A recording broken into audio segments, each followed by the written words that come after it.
হঠাৎ কি আওয়াজ হচ্ছে শুনে রুম থেকে বেরিয়ে এসে দেখি এখানে মা একা একা বেলুন নিয়ে খেলছে।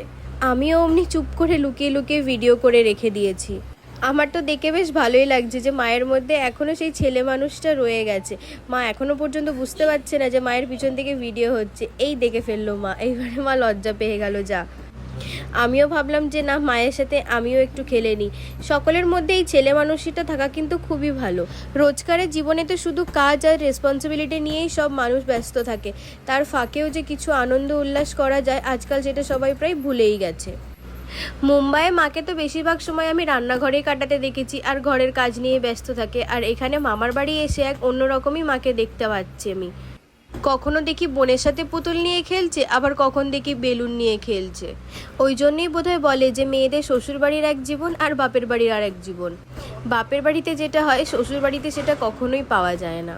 তবে সব জায়গাতেই নিজে কিভাবে খুশি থাকবে সেটা নিজেকেই ঠিক করে নিতে হয়।